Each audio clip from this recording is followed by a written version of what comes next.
ರಾಜ್ಯದಲ್ಲಿ ಇನ್ಮುಂದೆ ವಿಐಪಿಗಳ ಕಾರುಗಳ ಸೈರನ್ ಅನ್ನ ಬ್ಯಾನ್ ಮಾಡಲಾಗ್ತಾ ಇದೆ. ಸಾರ್ವಜನಿಕ ಸುರಕ್ಷತೆ ಹಾಗೂ ಶಬ್ದ ಮಾಲಿನ್ಯ ನಿಯಂತ್ರಣ ದೃಷ್ಟಿಯಿಂದ ಸೈರನ್ ಅನ್ನ ನಿಷೇಧಿಸಲಾಗಿದೆ ಅಂತ ಹೇಳಿ ರಾಜ್ಯ ಪೊಲೀಸ್ ಮಹಾನಿರ್ದೇಶಕ ಡಾಕ್ಟರ್ ಎಂಎನ್ ಸಲೀಂ ಆದೇಶವನ್ನು ಹೊರಡಿಸಿದ್ದಾರೆ. ಹೌದು, ರಾಜ್ಯದಲ್ಲಿ ಇನ್ಮುಂದೆ ಗಣ್ಯ ವ್ಯಕ್ತಿಗಳು ಸಂಚಾರ ಮಾಡುವಂತ ವೇಳೆ ಸೈರನ್ ಬಳಕೆಗೆ ನಿಷೇಧ ಹೇರಲಾಗಿದೆ. ಇಷ್ಟು ದಿನ ಈ ಸೈರನ್ ಬಳಕೆ ಮಾಡ್ತಿರೋದ್ರಿಂದ ಗಣ್ಯ ವ್ಯಕ್ತಿಗಳು ಯಾವ ರಸ್ತೆಯಲ್ಲಿ ಚಲಿಸುತ್ತಿದ್ದಾರೆ ಎಂಬಂತ ಬಗ್ಗೆ ಅಧಿಕೃತ ವ್ಯಕ್ತಿಗಳಿಗೆ ಮಾಹಿತಿ ರವಾನೆ ಆಗ್ತಾ ಇರೋದ್ರಿಂದ ಅಪಾಯ ಉಂಟಾಗುವಂತಹ ಸಾಧ್ಯತೆಗಳು ಇರ್ತಾ ಇತ್ತು. ಹೀಗಾಗಿ ವಿಐಪಿ ಸಂಚಾರದ ಸಂದರ್ಭದಲ್ಲಿ ವಾಹನಗಳ ಸೈರನ್ ಬಳಕೆಗೆ ಕಡಿವಾಣ ಹಾಕಲಾಗ್ತಾ ಇದೆ.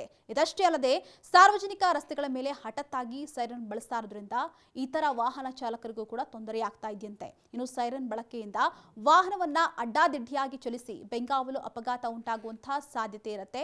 ಇನ್ನು ವಿಐಪಿ ಸಂಚಾರದ ವೇಳೆ ತುರ್ತು ಚಲನವಲನ ಅವಶ್ಯಕತೆಗಳಿಗೆ ವೈರ್ಲೆಸ್ ಕಮ್ಯುನಿಕೇಶನ್ ಮುಖಾಂತರ ಮಾಹಿತಿ ವಿನಿಮಯ ಮಾಡಬೇಕು.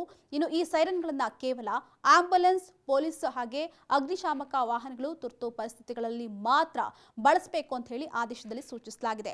ಇನ್ನು ಈ ಹಿಂದೆಯೇ ಸುಪ್ರೀಂ ಕೋರ್ಟ್ ಆದೇಶ ನೀಡಿದಂತಹ ಪ್ರಕಾರ ತುರ್ತು ಸೇವೆಯ ವಾಹನಗಳನ್ನು ಬಿಟ್ಟು ಇನ್ಯಾರು ಕೂಡ ಸೈರನ್ ಬಳಸುವಂತಿಲ್ಲ, ಹಾಗೆ ಪೊಲೀಸ್ ಸೈರನ್ ಬಳಸುವಂತಿಲ್ಲ ಅಂತ ಕೂಡ ಹೇಳಿತ್ತು. ಜೊತೆಗೆ ತುರ್ತು ಸಂದರ್ಭಗಳಲ್ಲಿ ಮಾತ್ರ ಪೊಲೀಸ್ ಹಾಗೆ ಆಂಬ್ಯುಲೆನ್ಸ್ ಹಾಗೆ ಅಗ್ನಿಶಾಮಕ ವಾಹನಗಳು ಮಾತ್ರ ಈ ಸೈರನ್ ಬಳಕೆ ಮಾಡಬೇಕಾಗಿದೆ ಅಂತ ತಿಳಿಸಲಾಗಿತ್ತು. ಇನ್ನು ಈ ನಿಯಮ ಉಲ್ಲಂಘಿಸಿದರೆ ಮೋಟಾರ್ ವಾಹನ ಕಾಯ್ದೆ ಪ್ರಕಾರ ದಂಡದ ಜೊತೆಗೆ 3 ತಿಂಗಳು ಜೈಲು ಶಿಕ್ಷೆ ಕೂಡ ವಿಧಿಸಬಹುದಾಗಿದೆಯಂತೆ. ಹೀಗಾಗಿ ವಿಐಪಿಗಳು ಇನ್ಮುಂದೆ ಸೈರನ್ಗೆ ಕಡಿವಾಣ ಹಾಕಬೇಕಾಗಿದೆ.